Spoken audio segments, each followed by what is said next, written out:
Hey everyone, I'm back here with another video. Now this is a topic that I've been kind of thinking about for a while now, and this will kind of be like a discussion video. It will be like, I don't know, like a versus video with two bands, two rock bands, Breaking Benjamin and Red. And I think the reason that these two bands get compared a lot is because both these bands have a lot in common. They're a lot alike, I would say.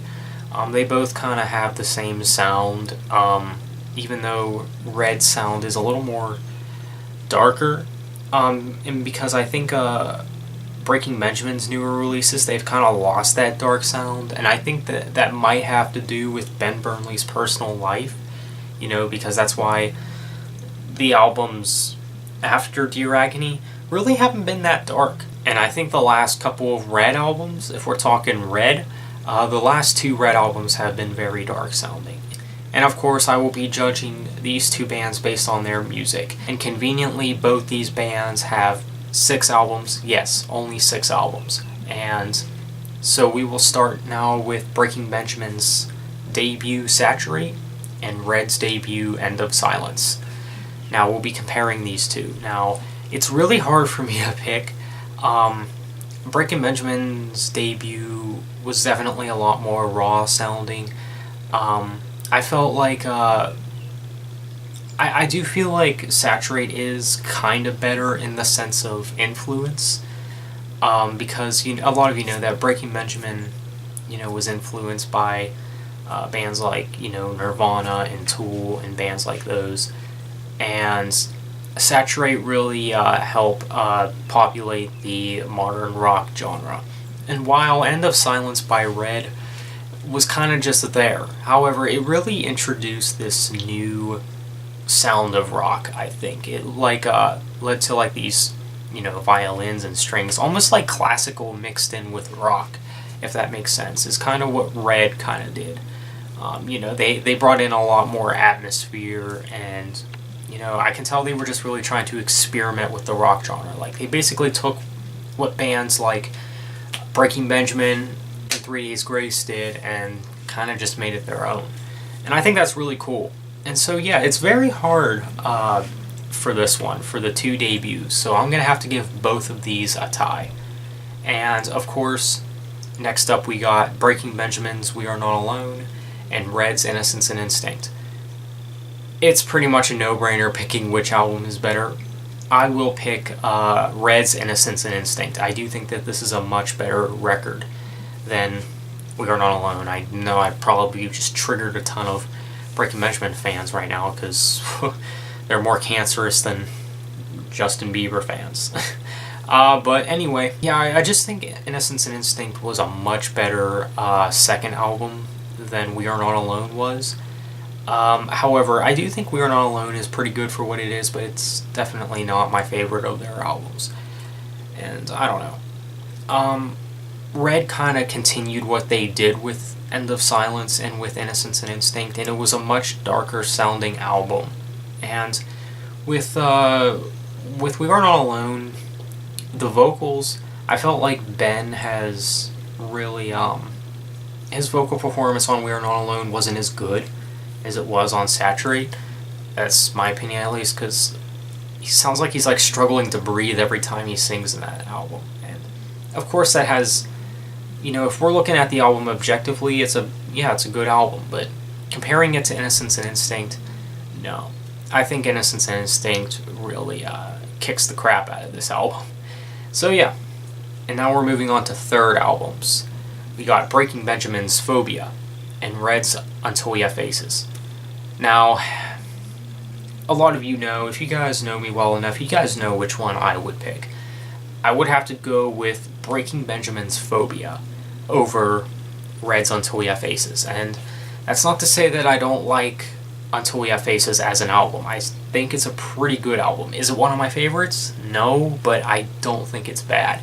But, of course, Phobia, it's pretty much my favorite Breaking Benjamin album. I mean, let's be honest, it really did, I felt like Phobia was really the album that helped make Breaking Benjamin even more popular. And, you know, a lot of Breaking Benjamin fans will say that Phobia is their favorite. If not this one, then Dear Agony. It's usually one of those two, or maybe it's one of their first two, who knows, but yeah. With Until We Have Faces, Red kind of lost that dark sound that was in End of Silence and Innocence and Instinct, and kind of adapted this, I guess, more radio rock friendly sound. You know, you can really hear that in a lot of the songs on that album. Now, there are some hard hitters on there, of course, but there's also a lot of radio friendly tracks on that album. However, with Phobia, Breaking Benjamin just did what they know what to do best. Continue to put out great albums, you know. They didn't, you know, decrease or, you know, go worse than We Are Not Alone. In my opinion, they've gotten better since We Are Not Alone. I think Phobia is a much better record than We Are Not Alone. And yeah, I just prefer Phobia over Until We Have Faces pretty much any day of the week. So next up we got Breaking Benjamin, Dear Agony, and Red with Release the Panic. Now this is a tough one because both these albums are ranked really low when it comes to my ranking of these bands. Both these bands kind of didn't have that great of a fourth album. But I would say Dear Agony would have to take the cake for this one. I think it's a better record than Release the Panic. Because while I think Breaking Benjamin kind of tried something new to an extent, they kind of lost their grunge sound, and I felt like, you know, they took some Red influence in Dear Agony, which of course is not a bad thing because during 2009 the two bands were very associated with each other, so it's really no surprise that, you know, Dear Agony was the way it was. I'm not saying that Breaking Benjamin so much steered away from their core sound, because I don't think Breaking Benjamin has ever gotten to a point where that happened, but you can tell a difference between, you know, Dear Agony and the first three albums. And that, to me, I don't know. I prefer, you know, the heavier kind of grunge era of Breaking Benjamin, which is why I like the Ember album so much. You know, I do like Dear Agony. It has a special place in my heart. And, you know, it was the first CD I've pretty much ever bought, or, you know, the first album I've ever, you know, listened to. And it was pretty much the album that got me into the music I'm into today. And, of course, aside of nostalgia, looking at this album objectively, I still think it's better than Release the Panic. Release the Panic was a complete steer away from the previous Red albums. I mean, you kind of saw that direction coming a little bit with Until We Have Faces, you know. Maybe with Until We Have Faces, some people might have thought, I don't know what's going to happen next with this band. They're kind of going a different direction. So maybe some people kind of already saw this direction that they had coming. I mean, I'm not sure what a lot of Red fans thought at the time, because I only got into Red around the Until We Have Faces era. So I don't know what fans were thinking when the album first dropped. The Until We Have Faces album, that is. Because I remember getting Release the Panic on day one back in 2013 on iTunes. Yes, back when I used iTunes. And yeah, they kind of adapted this way to more radio-friendly sound that sounds like Muse and, you know, all these other cheesy mainstream bands out there today. And that's kind of what Red did. And at the time when Release the Panic first came out, I really didn't think anything of it.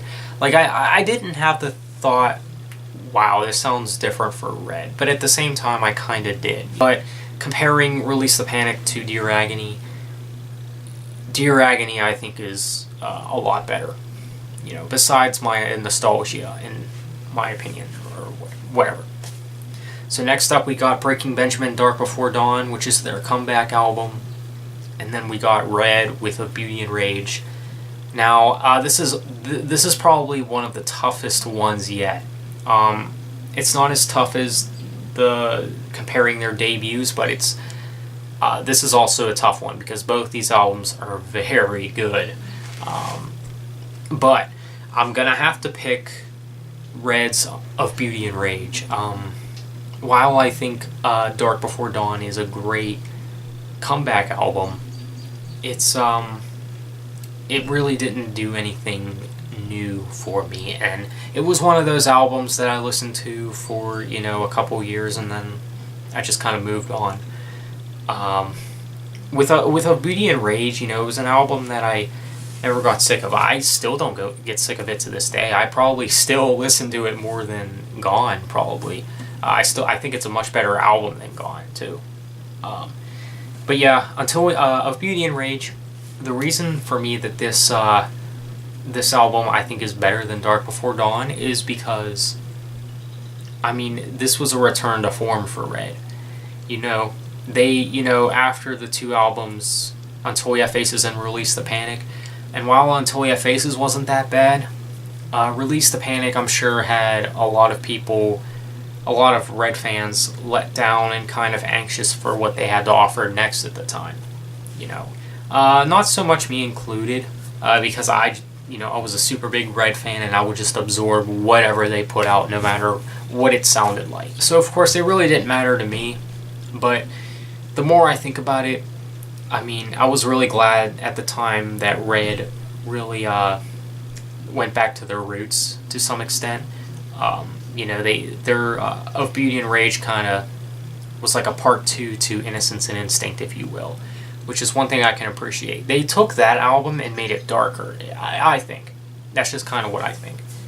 And yeah, but with Dark Before Dawn, and I know some people might be angry in the comments, like, well, Dark Before Dawn was their comeback record, it was their first album in like 5 years, how do you blank. But you see, at the time, Breaking Benjamin kind of already wore off of me at the time. Like, while Breaking Benjamin was on hiatus, I was already into a ton of different bands. I'm not like most Breaking Benjamin fans who, see that Breaking Benjamin goes on hiatus and only listen to their first 4 albums and nothing besides that.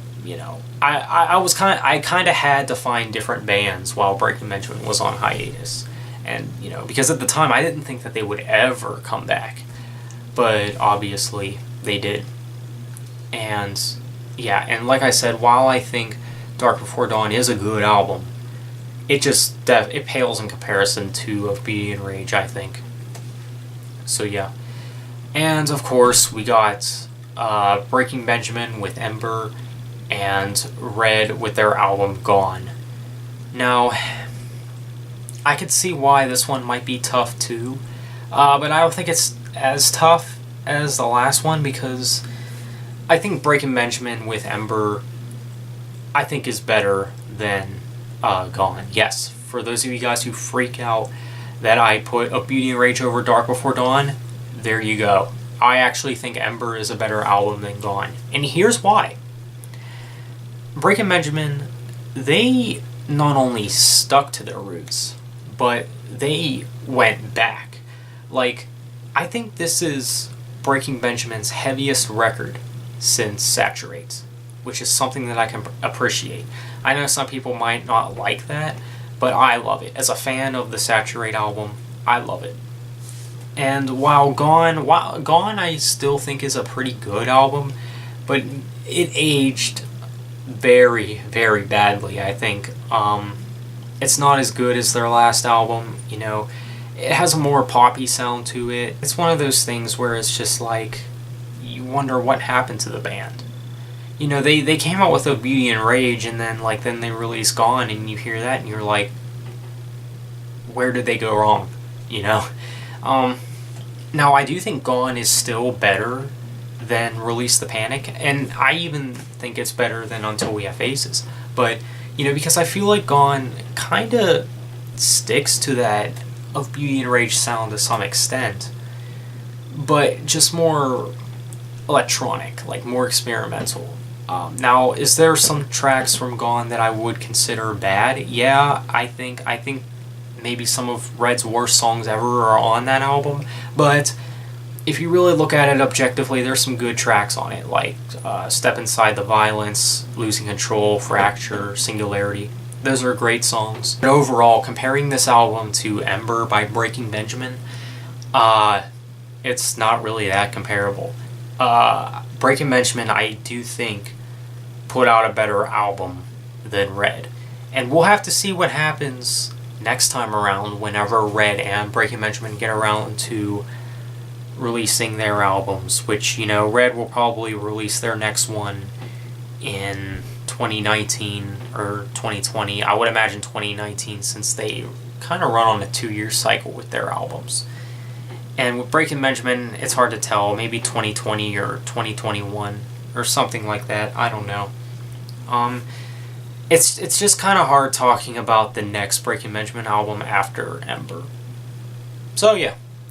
So there you have it, guys. Now, which band do I think is better overall?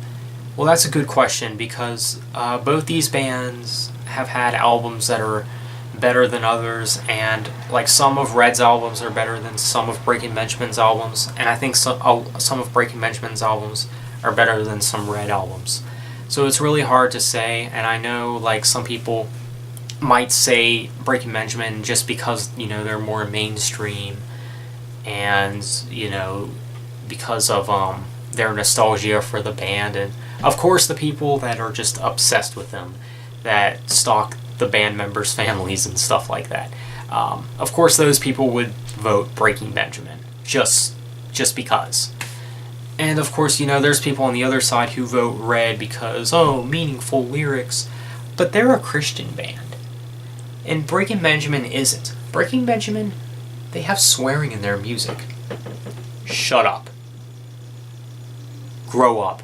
It really just does not matter. I mean, if you're gonna let, you know, lyrics determine what band you like more, then God have mercy on your soul. Oh boy. But yeah, it's really hard to say, but I think overall, I would say Breaking Benjamin, just by a hair, is better. Only because Red, I think, has had worse albums than Breaking Benjamin's worst albums. Like, if you look at some of Breaking Benjamin's worst albums, like Dark Before Dawn, like that's not even comparable to like Red albums like Release the Panic, you know? So it's kind of a no-brainer picking which album is better. Like, I would definitely pick Dark Before Dawn. But I do think Breaking Benjamin kind of takes the cake, and I hate saying that because I've never seen Breaking Benjamin, but I have seen Red. But I, of course, do like both of these bands, and I think both these bands do put out good music for the most part. So there you have it, guys.